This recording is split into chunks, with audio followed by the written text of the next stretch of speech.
सच्ची और अच्छी खबर लखनऊ दर्पण न्यूज। न्याय एवं अधिकारिता मंत्रालय के केंद्रीय राज्य मंत्री माननीय रामदास अठावले जी कार्यक्रम की अध्यक्षता कर रहे बुद्धिस्ट सोसाइटी ऑफ इंडिया के राष्ट्रीय अध्यक्ष एवं यहाँ के कार्यक्रम सेक्रेटरी माननीय पूज्य राजवंश जी, कार्यक्रम के मुख्य आयोजक बंदे विनायक जी, मंचासीन हमारे अन्य भिक्षुगण एवं सामने बैठे हुए सभी भिक्षुगण, उपासक उपासिकाएं और हमारे प्यारे भाइयों, आज हम लोग यहाँ पर बड़ी खुशी हो रही है। कितनी बड़ी तादाद में जो है हमारे भिक्षु लोग जो इकट्ठा हुए हैं अपने समाज के बारे में चिंता करने के लिए, अपने जो भी हैं धर्म के बारे में और धर्म के बारे में चिंतित है सभी लोग। बोध गया में जब अभी हमारे मंत्री जी ने बताया कि बहुत बड़ी ये लड़ाई है, सालों से चल रही है, तो इसका अभी कोई हल नहीं निकल पा रहा है, तो किस बात का है, लेकिन लड़ाई लंबी है। इसके लिए जो है कुछ भी जो सवार करने के लिए तैयार रहना पड़ेगा, क्योंकि कोई भी चीज मांगने से मिलती नहीं है, उसको अधिकार छीनना पड़ता है, वो भी संवैधानिक तरीके से, कानून को हाथ में लेकर के नहीं। बाबा साहब ने सारी लड़ाइयाँ जितनी लड़ी हैं और सब में जीते, सभी सफलता उनको मिली है, केवल संवैधानिक तरीके से। कोई भी अपने कानून में को अपने हाथ में नहीं लिया, सारी लड़ाइयाँ लड़ी संवैधानिक तरीके से। उसी तरह से हम लोग भी संवैधानिक लड़ाइयों के द्वारा ही जो है हमें अधिकारों को अपने लेना है। साथियों, विडम्बना यह है कि जो हमारे देश से लोग जो विदेशों में जाते हैं तो बहुत गर्व से कहते हैं कि हम बुद्ध देश से आए हैं। तो जो बुद्धिस्ट जो भी कंट्रीज हैं, खासतौर से वो लोग बहुत ही सम्मान करते हैं यहाँ के लोगों के बुद्ध देश से आने की वजह से काफी सम्मान करते हैं। और बुद्धिस्ट जो हमारे जो भी कंट्रीज है वहाँ से काफी फंडिंग भी होती है बौद्ध धर्म के विकास के लिए। उनके जो है जो भी है रख रखाव, जो बुद्ध विहार वगैरह है, वो भी सारी चीजें, लेकिन जो मिलते हैं फंड उसका कितना जो है सदुपयोग होता है, ये सभी लोगों को मालूम चाहते हैं। साथियों,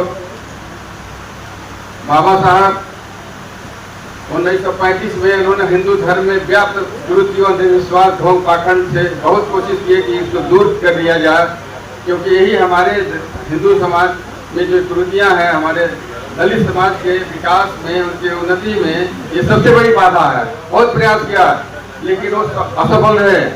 फिर लास्ट में उन्होंने 1935 में उन्होंने तय किया कि हम हिंदू धर्म में जरूर पैदा हुए हैं, मेरे बस में नहीं था, लेकिन मैं हिंदू धर्म में मरूंगा नहीं, मेरे बस में था।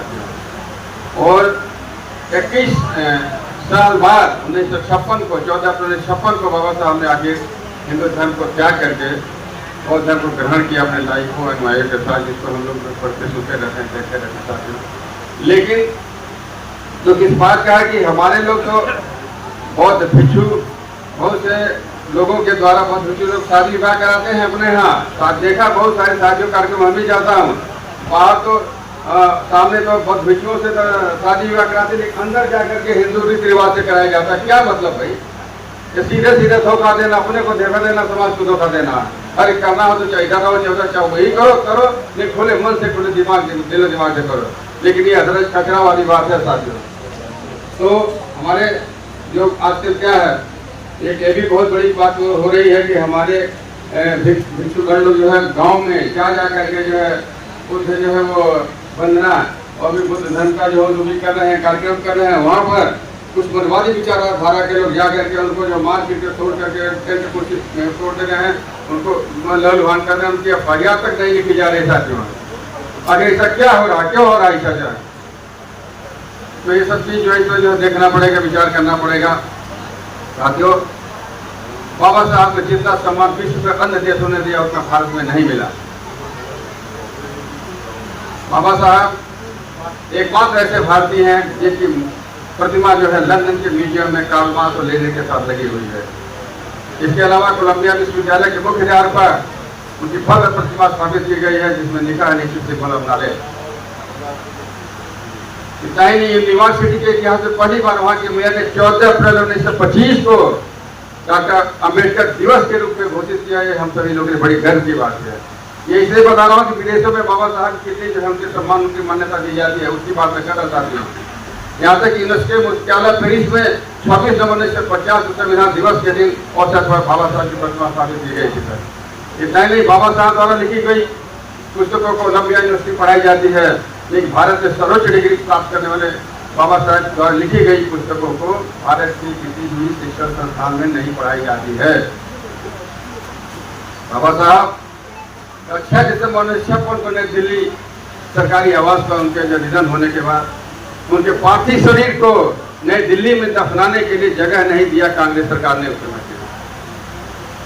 क्योंकि अगर वो उनको दी जाती तो दलित पिछड़े शोषित वर्ग के जो जाते उस समाधि पर जाते, उनसे पढ़ा लेते, उनके अंदर राजनीतिक चेतना पैदा होती। अंत में बाबा साहब के परिवार जो है वो के लोगों ने एक प्राइवेट एयर एम्बुलेंस हायर करके अपने खर्चे पर बाबा साहब के पार्थिव शरीर को मुंबई के दादर चौपाटी के पास समुद्र तट पर जाकर के उसका अंतिम संस्कार किया। आज उस जगह को चैत्र भूमि के नाम से जाता, जो हिंदुओं के लिए कहते हैं कि जो है महत्वपूर्ण पवित्र स्थल है साथियों। इतना नहीं, उनकी मृत्यु के 33 साल बाद माना काशी राम साहब के दबाव में तत्कालीन वीपी सिंह सरकार ने उनको 31 मार्च 1950 को भारत रत्न की उपाधि दी, जबकि वहीं पर तत्कालीन राष्ट्रपति प्रधानमंत्री जवाहरलाल नेहरू और इंदिरा गांधी को जीते जी अवार्ड मिला था ये भारत रत्न के जो है। इतना नहीं, बाबा साहब की जगह जगह मूर्तियां तोड़ी जा रही हैं। क्या भारत देश में डॉक्टर अम्बेडकर का यही सम्मान है साथियों?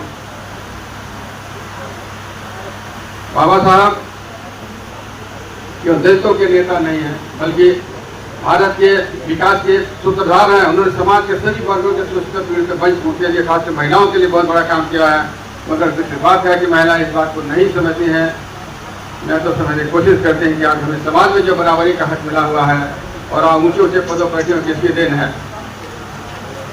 वैसे महिलाओं के अधिकार के लिए कानून मंत्री के रूप में बाबा साहब 11 अप्रैल 1947 को संविधान सभा में हिंदू कोड बिल का ड्राफ्ट पेश किया था, लेकिन उस हिंदू कोड का बिल का सबसे कड़ा विरोध तत्कालीन राष्ट्रपति डॉक्टर राजेंद्र प्रसाद, आरएसएस के श्यामा प्रसाद मुखर्जी, हिंदू महासभा, कांग्रेस के दक्षिणपंथी धड़े ने किया था, क्योंकि वो लोग सोचते थे कि हिंदू कोड बिल जो है हिंदू परंपरा में हस्तक्षेप है साथियों।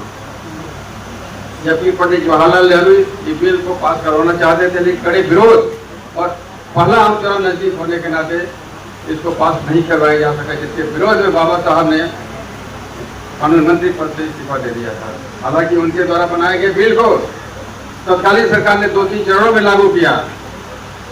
कहा जाता है कि किसी यहाँ तक कि साथियों 12 दिसंबर 1949 को आरएसएस के कार्यकर्ताओं ने बाबा साहब के पुतले जलाए थे जीते जी, जबकि वो जिंदा थे। उस वक्त उनकी शव यात्रा निकाली गई थी, क्योंकि वे हिंदू कोड बिल लाकर महिलाओं को उनका अधिकार दिलाना चाहते थे। इसलिए सभी महिलाओं को बाबा साहब के प्रति कृतज्ञ रहना चाहिए। बाबा साहब साथियों, ड्राफ्टिंग कमेटी के जो मेंबर के बारे में बड़ी भ्रांतियां फैलाई जा रही है। आप लोग बताना चाहता हूं कि बाबा साहब की काबिलियत का प्रश्न चिन्ह खड़ा करने वाले कुछ समाज के भ्रमित लोगों के गुमराह करके बाबा साहब ने अकेले संविधान नहीं लिखा था, ड्राफ्टिंग कमेटी के 7 मेंबरों ने लिखा था। मैं ऐसे लोगों को बताना चाहता हूं कि संविधान को पढ़ें, ताकि उनको पता चल सके कि 7 मेंबरों में से एक की मौत हो गई थी, एक अमेरिका चले गए, वहीं रह गए, तीसरे ने इस्तीफा दे दिया था। इन तीनों जगह पर किसी को नहीं रखा गया, चौथे अपने निजी कार्यों में व्यस्त रहे, इसे भी उनका संविधान लिखने से पहले लेना देना था। तो अपने हमेशा बाहर रहते थे, इंडिया से बाहर रहते थे, खराब स्वास्थ्य कारण उपस्थित नहीं रहते थे, इसलिए संविधान लिखने का सारा भार बाबा साहब को अपने कंधों पर लेना पड़ा। बाबा साहब डायबिटीज के पेशेंट थे, अक्सर बीमार रहा करते थे, फिर भी रात बदल सौंपे गए कार्य को अपने स्वास्थ्य की परवाह न करके 18 घंटे रात दिन जो है मेहनत करके 2 साल 11 महीने 18 दिन में संविधान पर लिख कर इतिहास रख दिया। इसलिए बाबा साहब को संविधान निर्माता के रूप में जाना जाता है।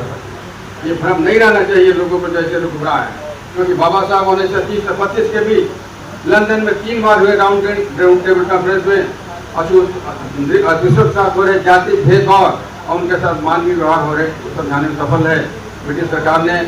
उसके बाद जो है कम्युनल वार घोषित किया जिसमें दलितों को 4 अधिकार दिए गए, जैसे मुख्य रूप से 2 एक अधिकार से जो पृथक निर्वाचन अधिकार था, लेकिन गांधी की हठ हिंदुत्व के कारण वो लागू नहीं हो सका।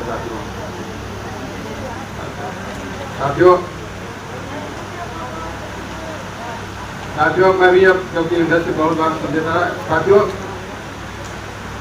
एक शेर है साथियों, मैं उसको करके खत्म कर रहा। कहानी तो बहुत चीजें थी, कभी अवसर आए कहूँगा।